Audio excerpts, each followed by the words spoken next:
अस्सलामुअलैकुम, this is Moid Pirzada in Washington United states.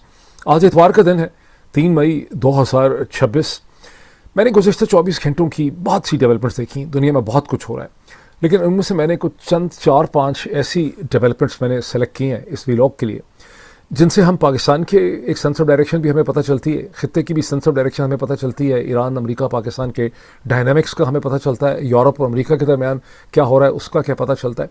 उसके अलावा आज के इस व्लॉग में मैं एक नया आइटम ऐड कर रहा हूँ जो अक्सर मेरे व्लॉग्स में आप देखेंगे, और उस आइटम का ताल्लुक ये होगा कि जो नई टेक्नोलॉजी है असर हाज़र की, जिसमें आर्टिफिशियल इंटेलिजेंस भी है और भी टेक्नोलॉजीज़ हैं, वो किस तरह से पॉलिटिक्स के ऊपर और हमारे माशरे के ऊपर असरानंदाज हो रही हैं। एक बड़ा फेवरेट टॉपिक है और आप देखेंगे कि मैं उसको खासे इंटरेस्टिंग तरीके से आपके सामने प्रेजेंट करूंगा।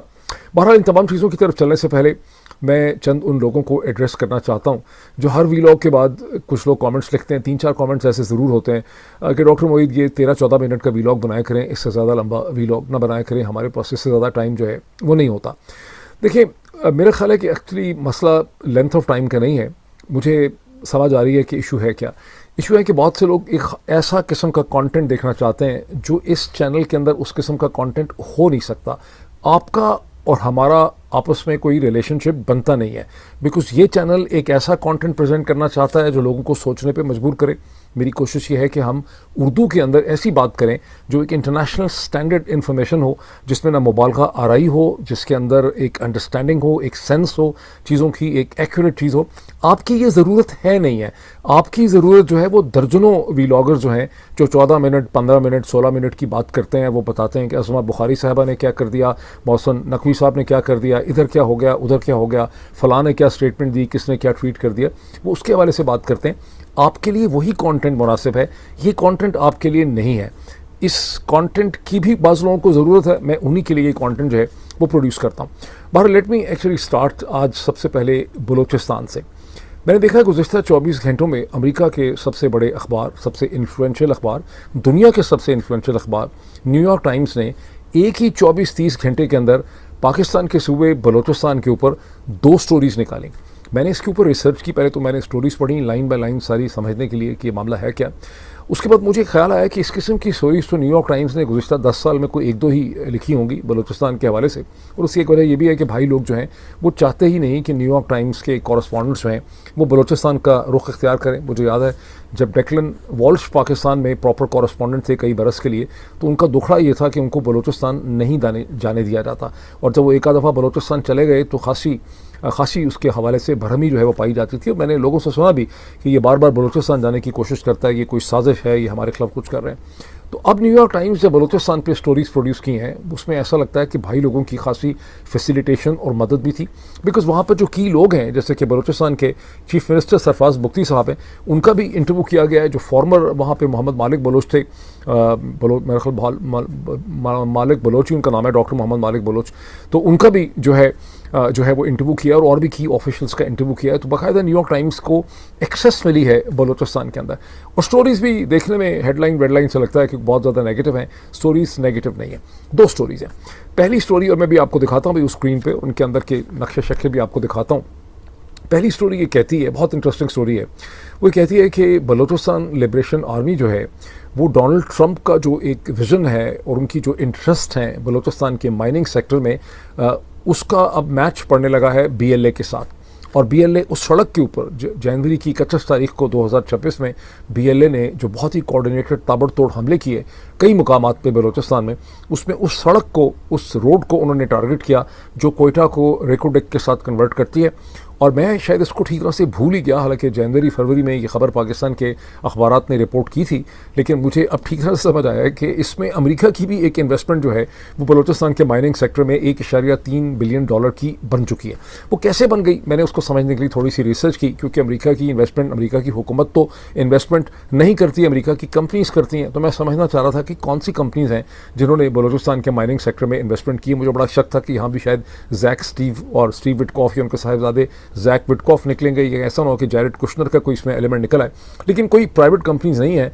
अमेरिका की हुकूमत ने, एक्सपोर्ट इंपोर्ट बैंक ने, जो रेकोडेक के अंदर बैरिक गोल्ड है कैनेडियन कंपनी, उसकी जो इन्वेस्टमेंट्स और इक्विपमेंट वो अमेरिका से खरीद रहा है, उस इक्विपमेंट के लिए कर्जा दिया है डायरेक्ट गोल्ड को $1.3 बिलियन का, और यूं अमेरिकन हुकूमत एंड एक्सपोर्ट इंपोर्ट बैंक जो है वो उसका हिस्सा बन गए।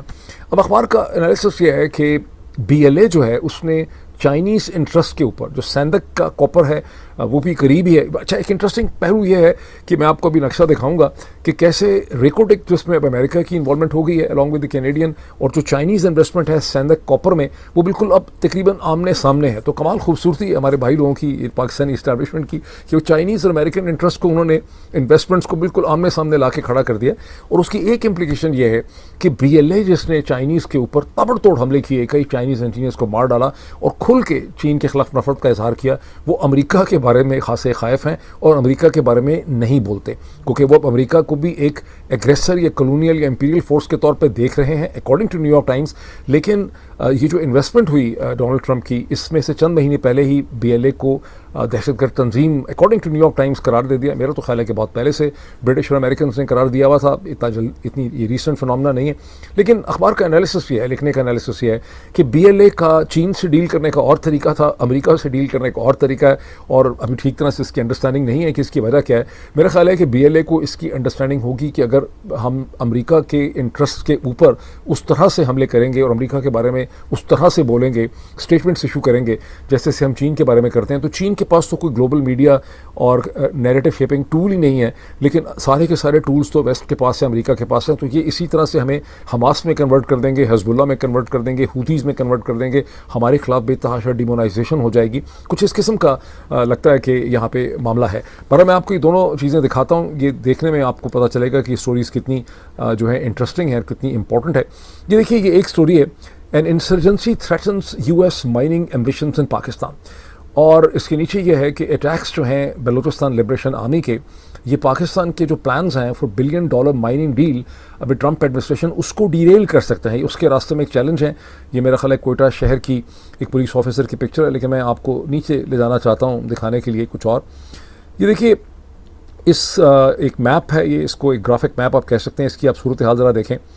ये कोयटा है, ये वो सड़क है जो आती है रेकोडेक कॉपर गोल्ड माइन में, और बहुत बड़ी तादाद में यहाँ पे गोल्ड भी है, कॉपर भी है अकॉर्डिंग टू न्यूयॉर्क टाइम्स। और ये सैंडक कॉपर गोल्ड माइन है which is run by Chinese company. ये चाइनीज़ इंटरेस्ट है, ये अमेरिकन इंटरेस्ट है, बिल्कुल उनको आमने सामने जो है वो लाके खड़ा कर दिया गया। और फिर ये जनवरी 31 तारीख के जो हमले हैं, ये रेड पॉइंट्स में आप देखें, ये वो कोऑर्डिनेटेड हमले हैं। ये देखें कि ये सब कोऑर्डिनेटेड हमले जो रेड पॉइंट्स हैं, ये जनवरी 31 के हमले हैं। अब हम आगे आ जाए, मैं आपको एक और चीज़ दिखाता हूँ। ये कोयटा शहर के हालात देखिए, वैसे बहुत इंसान को तरस आता है कि इस ज़माने में 21वीं सदी के पहले जो क्वार्टर है उसमें कोयटा शहर के ये हालात हैं जो कि आप देख रहे हैं। बहरहाल हम इससे नीचे आ जाते हैं। यहाँ पे आप देखें, ये बेसिकली बलूचिस्तान की ओवरऑल सिचुएशन पे। अब मैं आपको एक और चीज़ दिखाना चाहता हूँ, ये बच्ची का भी हो गया। ये आप देखें कि ये अखबार कहता है कि वायलेंस में इतना इजाफा हो रहा है कि अल्टीमेटली BLA और अमेरिका के इंटरेस्ट आमने सामने आ जाएंगे। 2023 में ये हमलों की सूरत हाल थी, 2024 में ये सूरत हाल थी, 2025 में हमलों की ये सूरत हाल हो चुकी हुई है। अब इसमें एक इंटरेस्टिंग फीचर देखिए, ये अब देखिए कि सरफराज बुख्ती साहब ने न्यूयॉर्क टाइम्स को, चीफ मिनिस्टर ने अपने ऑफिस के अंदर इंटरव्यू दिया है अकॉर्डिंग टू दी न्यूज़। तो जाहिर है कि इसका मतलब है कि न्यूयॉर्क टाइम्स की जो टीम है, जो कॉरेस्पॉन्डेंट्स हैं, उनको ऑफिशियली तौर पे फैसिलिटेट किया गया है, उनको वेलकम किया गया है। और यहाँ पर सरफराज बुख्ती साहब ने स्टेटमेंट्स भी बड़ी इंटरनेशनल साउंडिंग किस्म की यहाँ पे उन्होंने दी हैं। इसका मतलब है या तो एम्बेसी ने भाई लोगों को समझाया है, या भाई लोगों का अपना एक इसमें एंगल है कि इस किस्म की स्टोरीज अगर अपीयर होंगी तो इससे उनको फ़ायदा होगा। अब हम दूसरी स्टोरी देखें, ये भी मैंने लाइन बाय लाइन पढ़ी, और वैसे भी आपको पता है जब न्यूयॉर्क टाइम्स की स्टोरीज छपती हैं पाकिस्तान बलूचिस्तान किसी भी चीज़ में, तो फिर पाकिस्तान के अखबार भी उनको प्रोड्यूस करते हैं, लोग उसको देखते हैं, उनको एक्सेस उसकी मिल जाती है, सब्सक्रिप्शन उनके पास हो ना हो। और इन दोनों स्टोरीज़ को आप पढ़ें और शायद आप मेरे कंक्लूजन से एग्री करें कि ये स्टोरीज़ बेसिकली पाकिस्तान को नेगेटिवली को बहुत ज़्यादा नहीं दिखाती, पॉजिटिवली दिखाती हैं पाकिस्तान के इश्यूज़ को, कि पाकिस्तान को इस वक्त किस किस्म के चैलेंजेस हैं। ये जो स्टोरी है, ये जाफर एक्सप्रेस के ऊपर ये स्टोरी है, इसको कहते हैं human interest story. Hijacked, bomb, derailed, a Pakistan train keeps running. Hijack होती है, बॉम्बिंग होती है, डिरेल होती है, लेकिन ये एक ऐसी पाकिस्तानी ट्रेन है जो चलती रहती है, जो ख़त्म नहीं होती। इस स्टोरी की जो जिस्ट है, बॉटम लाइन इसकी है ये आप देखें कोयटा शहर के अंदर के हालात दिखाए हुए हैं इन्होंने।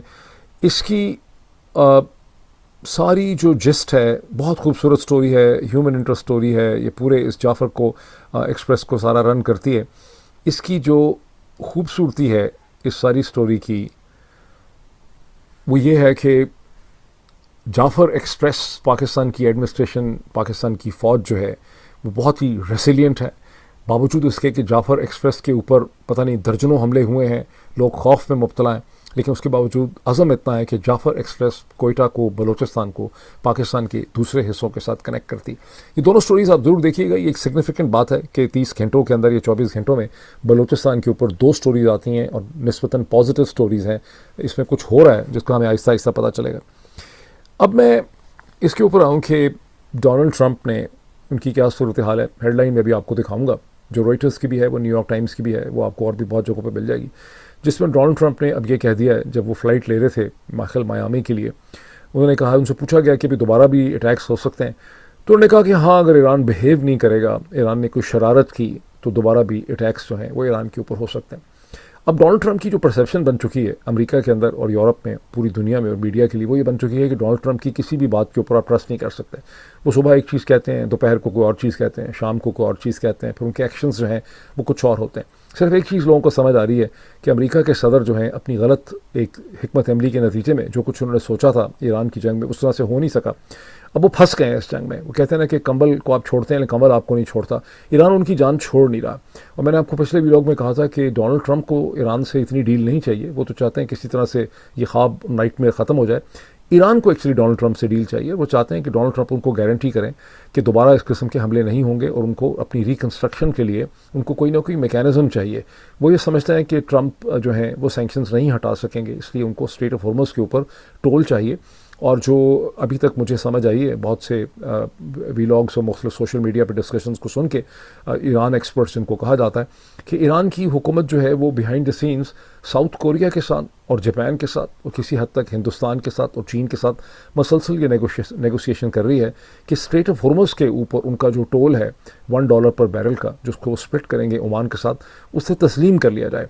और ये है भी कोई बहुत मुश्किल चीज़ नहीं है अगर उसकी एक्सेप्टेबिलिटी आप देखें, बिकॉज अगर जंग शुरू होने से पहले 28 फरवरी से पहले एक बैरल जो था वो $71-72 का था, तो उसमें अगर $1 आप ऐड कर देंगे तो वो महज $73 का हो जाएगा। अगर 70 का था तो 71 का हो जाएगा, 72 का था तो 73 का हो जाएगा। और ये कॉस्ट कोई बहुत मुश्किल नहीं है कंपनीज़ के लिए या एंड कंज्यूमर के लिए। जबकि इस वक्त मैंने अभी लेटेस्ट नहीं चेक किया, लेकिन 2 या 3 दिन पहले ब्रेंट क्रूड जो है उसकी प्राइस फ्यूचर की $126 पर बैरल तक गई थी। और कहाँ 70 होना और कहाँ 126 होना, $50 का दरमियान में उससे ज़्यादा का फ़र्क इस वक्त पड़ा है। तो अगर $1 बैरल में ऐड कर दिया जाए और उससे इस जंग के ख़त्म होने के चांसेस बनते हैं और सारी हॉस्टिलिटी ख़त्म होती है, तो इससे बेहतर कोई सोल्यूशन हो नहीं सकता। और वो चाहते हैं कि इसकी उनको एक्सेप्टेबिलिटी मिल जाए। लेकिन अगर उनको इसकी एक्सेप्टेबिलिटी मिल जाती है तो ये डोनाल्ड ट्रंप की प्रेसिडेंसी की शिकस्त होगी और सियासी तौर पे ये उनके लिए बहुत मुश्किल हो जाएगा। और इससे ज़ाहिर है कि ईरान के असर रसूख में इजाफा हो जाएगा, उसकी लेजिटिमेसी बन जाएगी दुनिया के सामने। और ज़ाहिर है कि ज़ायनिस्ट लॉबी को ये चीज़ जो है वो एक्सेप्टेबल नहीं। ये वो चीज़ है जहाँ डोनाल्ड ट्रंप फंसे हुए हैं। कभी उनकी एक स्टेटमेंट आती है, कभी दूसरी स्टेटमेंट आती है, लेकिन उनके जो स्टेटमेंट्स आती हैं उससे कहीं ज़्यादा इंपॉर्टेंट वो एक्शंस हैं जो डोनाल्ड ट्रंप की हुकूमत मसलसल कर रही है।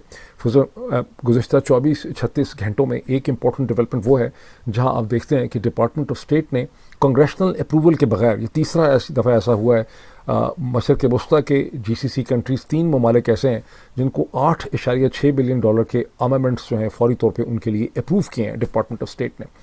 और ये कौन से ममालिक हैं? ये इसमें सऊदी अरब नहीं है, इसमें सबसे टॉप पे UAE है, दूसरा इसमें कुवैत है और तीसरा इसके अंदर कतर है। और इसमें इंटरसेप्टर्स हैं, इसमें मिसल्स हैं, इसमें लेज़र गाइडेड जो आने वाले इनकमिंग मिसाइल्स को डिस्ट्रॉय करने वाली लेज़र इक्विपमेंट है, ये लेज़र गन्स इसके अंदर आती हैं। तो फिर सवाल ये उठता है जो अमेरिका में उठाया जा रहा है कि पहले तो इस पर खप है कि कांग्रेशनल अप्रूवल नहीं है और इस वक्त जंग के दरमियान में इसको आपने अप्रूव किया, तो मकसद आपका क्या है? और इस किस्म की चीज़ें अगर मैन्युफैक्चर होंगी, अमेरिकन मैन्युफैक्चर उसको मैन्युफैक्चर करके इन कंट्रीज़ को देंगे, तो उसमें तो फिर बड़ी देर लगेगी, उसमें तो कई साल लगते हैं। फिर ये कहाँ से आएंगे? कहीं ऐसा तो नहीं है कि ये इक्विपमेंट जो है ये फौरी तौर पे अमेरिका के अपने रिजर्व्स एंड सप्लाईज़ में से जो अमेरिका के पास हैं उसमें से इन तीनों ममालिक को प्रोवाइड किया जाएगा?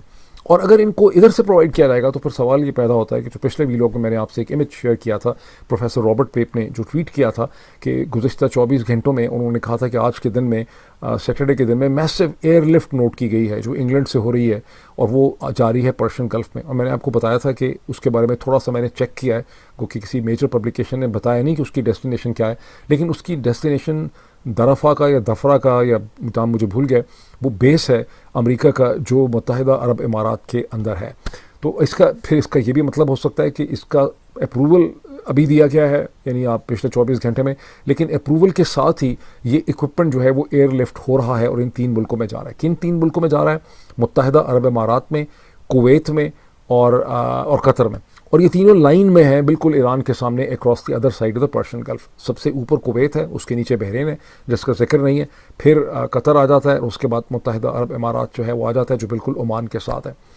तो फिर क्या ये इंडिकेशन है, चूँकि फैक्ट्स ज़्यादा इंपॉर्टेंट होते हैं एज़ कम्पेयर टू स्टेटमेंट्स, तो क्या ये इंडिकेशन है कि कुछ होने वाला है जिसके बारे में आहिस्ता आहिस्ता एक फ़ज़ा जो है हमवार की जा रही है? फिर वो चीज़ जिसकी मैंने आपको क्लैरिफिकेशन दी थी कि बाज़ लोग पाकिस्तान में गलत समझ रहे हैं कि डोनाल्ड ट्रंप ने कह दिया है कि मेरे मिलिट्री ऑपरेशन टर्मिनेट हो चुके हैं।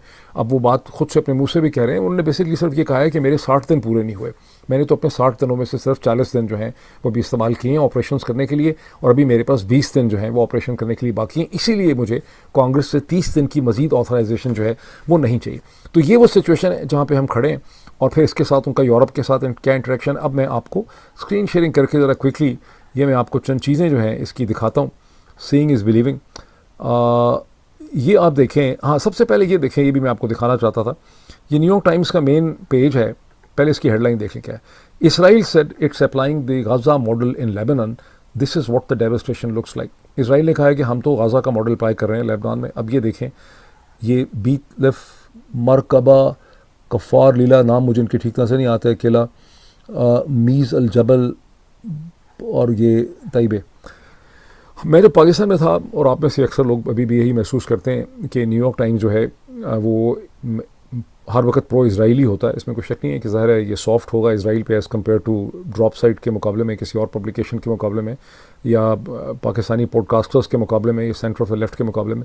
लेकिन मैं देख रहा हूँ कि 7 अक्टूबर से लेकर आज तक न्यूयॉर्क टाइम्स ने जिस किस्म की रिपोर्टिंग की है, क्योंकि न्यूयॉर्क टाइम्स की रीच बहुत ज़्यादा है as compared to any other publication, Israel का कुंडा करने में न्यूयॉर्क टाइम्स ने गुज़िश्ता 2-2.5 बरस में अगर लोगों को इतनी नफ़रत हो गई और लोग इसराइल को इतने नेगेटिवली देखने लग गए, तो उसमें न्यूयॉर्क टाइम्स की भी बड़ी कंट्रीब्यूशन है। ये फ्रंट पेज के ऊपर आप देखें कि न्यूयॉर्क टाइम्स आपको बता रहा है कि इसराइल जो डेवस्टेशन कर रहा है लेबनान में, उसकी शक्ल क्या है। ये this is the front page of the New York times, अगर आप जाएंगे तो आपको मिल जाएगा। ठीक, अब आएँ इसके ऊपर कि डोनाल्ड ट्रंप ने क्या कहा है। डोनाल्ड ट्रंप कह रहे हैं कि यूएस को restart Iran strike if they misbehave की कोई डेफिनेशन नहीं, वो कह रहे हैं कोई शरारत हमारे साथ की। तो ये वो हेडलाइन है कि United State fast tracks arms deal valued at $8.6 billion to mid East partners, Persian Gulf countries in Israel have faced repeated Iranian attacks during the US-Israeli war with Iran, the State Department moved bypass the congressional review। इस पे खासी खप है। अच्छा, अब मैं इसके साथ एक और आपको हेडलाइन दिखाना चाहता हूँ जिसको दिखा के मज़ा आता है। ये हिंदू की है। अभी आपने देखा कि मेन जो फ्रंट लाइन स्टेट है ईरान के सामने, और जो इसराइल की पार्टनर है वो मुत्तहिदा अरब इमारात बन गई। और ये हेडलाइन क्या बताती है, जो भी रिसेंट हेडलाइन है द हिंदू में, इंडियन पेपर में, India UAE trade pact helps boost bilateral trade to cross $100 billion. ये उनके जो कॉमर्स मिनिस्टर हैं गोयल साहब, उन्होंने कहा। इसकी सेकंड सब लाइन है, सब टाइटल है the comprehensive economic partnership agreement CEPA with the UAE acts as a gateway to Africa, other GCC and West Asian countries, CIS Commonwealth of Independent States countries and some European countries। अच्छा, इसमें जो कुछ तफसील दी हुई है इस खबर के अंदर, उसके बाद मैंने इस पर एडिशनल रिसर्च की, बिकॉज ये $100 बिलियन ने मुझे खासा इंट्रीग किया कि $100 बिलियन का ट्रेड किसके फेवर में है। तो ये ट्रेड जो है वो मुत्तहिदा अरब इमारात के फेवर में है, और उससे क्रूड ऑयल ज़ाहिर है हिंदुस्तान लेता है, और पेट्रोलियम प्रोडक्ट्स लेता है, गैस लेता है। लेकिन उसके अलावा मुझे बड़ी हैरानगी हुई कि मुत्तहिदा अरब इमारात से जेम्स एंड गोल्ड भी हिंदुस्तान की बहुत बड़ी रिक्वायरमेंट है। हिंदुस्तान इन रिटर्न जो है और $60 बिलियन से ज़्यादा का जो ट्रेड है वो मुत्तहिदा अरब इमारात के फेवर में है, और हिंदुस्तान का ट्रेड जो है वो तकरीबन 35-36 बिलियन डॉलर का है। लेकिन हिंदुस्तान उनको रिफाइंड प्रोडक्ट्स भी देता है, इंजीनियरिंग प्रोडक्ट्स देता है, ऑटो पार्ट्स देता है, और इस किस्म की बहुत सी चीज़ें देता है। लेकिन जो मैंने इस खबर के साथ, इस खबर को इसलिए आपको दिखाया कि यहाँ पर जो फ्रंट लाइन स्टेट इमर्ज कर रही है वो कौन सी इमर्ज कर रही है, जो इसराइल के साथ है वो मुत्तहिदा अरब इमारात। और मुत्तहिदा अरब अमारात के साथ किसकी ट्रेड इकोनॉमिक इंटरडिपेंडेंस है वो हिंदुस्तान की बहुत ज़्यादा बढ़ती चली जा रही है। ज़ाहिर है इसकी सिग्निफिकेंस जो है वो किसी भी इंटेलिजेंट पाकिस्तानी इसको नज़रअंदाज नहीं कर सकता। अब ये आप देखें कि जर्मनी को मैंने पिछले दफ़ा आपको नहीं बताया था वीलॉग में, मुझे फिट नहीं हो रहा था किसी तरह से कि कैसे 5,000 जो इस वक्त 36,000 ट्रुप्स हैं जर्मनी में, उसमें से डोनाल्ड ट्रंप ने 5,000 ट्रुप्स जो हैं वो फौरी तौर पे विड्रॉ करने का हुक्म दिया है, जो 3-6 महीने निकलेंगे उनको विड्रॉ होते हैं। जर्मन्स ने बड़े ठंडे तरीके से इसको रिस्पॉन्ड किया है। उनके जर्मन पिस्टोरियस जो हैं, उनके जो डिफेंस मिनिस्टर हैं, वो कहते हैं कि कोई बात नहीं है, ये तो ज़ाहिर है कि ये पहले से ही डोनाल्ड ट्रंप करना चाह रहे थे, कि उनकी सारी की सारी एक थिंकिंग थी, उनको इसमें कोई बहुत ज़्यादा परेशानी नहीं है। जर्मन्स ने ऑलरेडी प्लान कर लिया है कि वो अपनी 1,86,000 की इस वक्त उनकी कॉम्बैट ट्रूप्स हैं, जिसको बढ़ा के वो 2,60,000 पे ले जाना चाहते हैं। उन्होंने एक बार फिर अपनी डिफेंस प्रोडक्शन और डिफेंस चीज़ों में उन्होंने इजाफा कर लिया। उन्होंने इसको बड़े ठंडे तरीके से लिया है। इस खबर से मुझे ये भी पता चला कि ये जो अमेरिका के ट्रूप्स हैं, अमेरिका के ओवरऑल कोई 80,000 से ज़्यादा ट्रूप्स हैं यूरोप में, जिसमें ब्रिटेन में कुछ थोड़े से हैं, कुछ इटली में हैं, बाकी यहाँ पे और बाकी छोटे छोटे और ममालिक में। लेकिन जर्मनी के अंदर ये जो इस वक्त 36,000 ट्रुप्स हैं, ये जर्मनी का दिफा करने के लिए नहीं है, ये बेसिकली तौर पे अमेरिका के जो ग्लोबल ऑपरेशंस हैं, जैसे कि इस वक्त ईरान में हैं, इराक के ख़िलाफ़ हैं, लिबिया में हैं, ये उन ऑपरेशंस के लिए हैं। इनका मेडिकल कोर भी यहाँ पे है, एक बड़ा हाई टेक इनका जो ट्रॉमा हॉस्पिटल है वो भी यहाँ पे है। तो इसका नुकसान तो सारा का सारा जो है इन ट्रूप्स को निकालने का बुनियादी तौर पे अमेरिका पे है, और अमेरिका में खप पड़ गई है रिपब्लिकन्स में भी और डेमोक्रेट्स के अंदर। जर्मन्स को और यूरोपियंस को जिसकी बहुत ज़्यादा परेशानी है वो दूसरी चीज़ है जो डोनाल्ड ट्रंप ने कर दी है, कि उन्होंने इसी 24 घंटे के अंदर ये कहा है कि मैंने जो पहले मेहरबानी करके हाथम ताई की कब्र पे लात मार के यूरोप को 15% मैंने कर दिए थे, 25 के बजाय यूरोपियन कारों के ऊपर डिफरेंट चीज़ों पे मैंने इंपोर्ट ड्यूटी अमेरिका में कर दी थी, उसको उन्होंने कहा है कि चूँकि इन्होंने अच्छा बिहेव नहीं किया और अब तक इन्होंने उसको इम्प्लीमेंट नहीं किया हमसे जो उन्होंने एग्रीमेंट किया था अगस्त के अंदर, इसलिए अब इसको उन्होंने दोबारा बढ़ा के 25% कर दिए। इसके एनालिसिस ये है कि सारा गुस्सा जर्मनी पर निकल रहा है, बिकॉज जर्मन की जो कारें हैं, GLC, मर्सिडीज़, BMW, ऑडी जो हैं, वो बहुत बड़ी जर्मन एक्सपोर्ट है अमेरिका के अंदर। और जर्मन्स ने, अब मर्सिडीज़ अकेले ने $4 से $7 बिलियन की इन्वेस्टमेंट उन्होंने कहा है कि वो 2030 तक कंप्लीट करेंगे, और अमेरिका में अलाबामा और डिफरेंट जगहों में उन्होंने जगह ले ली हैं, जहाँ से वो मर्सिडीज़ एंड जो है जो नहीं मैन्युफैक्चर होती अमेरिका के अंदर, वो अमेरिका में मैन्युफैक्चर होगी। लेकिन ये सज़ा किस चीज़ की मिल रही है? प्रिंसिपली तौर पे ईरान की सज़ा जो है वो यूरोपियंस को मिल रही है, और यहाँ पे सारा गुस्सा जर्मनी के ऊपर निकल रहा है, बिकॉज जर्मनी के चांसलर ने जो कुछ कह दिया है कि ईरान के ऊपर अमेरिका की कोई एग्जिट स्ट्रेटजी नहीं है, हमें कुछ समझ नहीं आ रही चीज़ किस तरफ जा रही है। डोनाल्ड ट्रंप का मसलसल गुस्सा उनके ऊपर निकल रहा है, और बहाना ये बनाया गया है कि हमसे अगस्त में जो प्रॉमिस किया था, डील ये हुई थी कि यूरोप की जितनी इंपोर्ट्स हैं उसमें फ़्लैट अगर 15% ड्यूटी हो जाए बजाय 25% की, तो अमेरिका की पूरे के पूरे 27 यूरोपियन जो ममालिक हैं उसमें जितने भी अमेरिका की गुड्स आएंगी वो 0% होंगी। उसको यूरोपियन इसलिए इम्प्लीमेंट नहीं कर सके कि 27 मुल्क हैं, उनको उसका पहले एक यूरोपियन कमीशन से कानून बनता है, फिर ड्राफ्ट बनता है, फिर हर मुल्क की असेंबली ने उसको वेट करना है, उसको अप्रूव करना है। इस वजह से उनको देर लगी। वो कह रहे हैं हम उसको इम्प्लीमेंट कर रहे थे, लेकिन डोनाल्ड ट्रंप ने उसको बहाना बना के कहानी सारी की सारी जो है वो बदल दी है। अब मैं एक आपको चीज़ ऐसी दिखाना चाहता हूँ, इससे पहले मैं थोड़ा सा दोबारा वापस आपसे बात करूँ कि मैं ये क्यों आपको दिखाना चाहता हूँ। देखिए, बहुत महीने पहले मैंने शायर मशरक़ अल्लामा इकबाल के ऊपर एक तनकीदी किस्म का कि तुम्हारी तहज़ीब अपने खंजर से आप ख़ुदकशी करेगी, शाख नाजुक पे जो आशियाना बनेगा, उस हवाले से मैंने एक वीलॉग किया था, जिसका उसको देखा तो 50-60 हज़ार लोगों ने था। 2 साल हो गए उस बात को, लेकिन उसके ऊपर मुझे बड़ा ही रिच और पॉजिटिव फीडबैक मिला, और मैंने प्रॉमिस किया था कि मैं इसके हवाले से मज़ीद वीलॉग्स करूँगा। जो मैं नहीं कर सका, लेकिन ना कर सकने का ये मतलब नहीं है कि मैं उसको फॉलो नहीं करता रहा। मैंने उसके बाद अल्लामा इकबाल का जो रिकन्स्ट्रक्शन ऑफ मुस्लिम थाट और सारा कुछ है, उसको मैं बहुत ज़्यादा मैंने उसको पढ़ा। वो खासा मुश्किल है पढ़ना, बिकॉज 1928 के वो खुतबे और लेक्चर्स हैं जो उन्होंने दिए हैं, और मैं चाहता था कि मैं उसका एक क्रिटिकल एनालिसिस लेकर आऊँ कि, और जब आप किसी बड़ी शख्सियत के ऊपर क्रिटिकल एनालिसिस करते हैं, इसका ये मतलब नहीं होता कि आप ये समझ रहे हैं, गलतफहमी है कि आप समझते हैं कि वो शख्सियत अहम नहीं थी, उसके आइडियाज़ इंपॉर्टेंट नहीं थे, वरना तो फिर आप सोक्रेटिस को और एरिस्टोटल को और किसी भी और को, प्लेटो को क्रिटिसाइज़ ना करें। आप देखें जितना भी फ़िलोसॉफिकल डिस्कशन है उसमें सोक्रेटिस की, प्लेटो की आपको क्रिटिक मिलती है। इसी तरह से आपको हर यूरोपियन फ़िलासफ़र की क्रिटिक मिलती है। जब आप किसी बड़े शख्स को, किसी थिंकर को क्रिटिक करते हैं, तो आप देखते हैं कि उसकी थॉट के अंदर हमें अब क्या पता चला 100 बरस के अंदर कि उसमें क्या डेफिसिट था। तो एक चीज़ जिसके ऊपर मुझे एक अलग से करना चाहिए वीलॉग, वो ये है कि कैसे शायर मशरक़ अल्लामा इकबाल की जो थिंकिंग थी जो उन्होंने मुसलमानों को दी, और उसकी बड़ी रीच है ना सिर्फ पाकिस्तान में बल्कि हिंदुस्तान में। जर्मन जो यूनिवर्सिटीज़ हैं वहाँ उनको पढ़ाया जाता है, ईरान में भी उनको बहुत पढ़ाया जाता है, मशरक़ वस्ता में, अमेरिका में, हर जगह उनको पढ़ाया जाता है। वो सारी की सारी जो थॉट है कि हमें क्या करना है, उसमें मॉरल और एथिकल डायमेंशन है। शायर मशरक़ ने उसमें बहुत से यूरोपियन फ़िलासफ़र्स, पोइट्स और थिंकर्स को उन्होंने कोट किया है।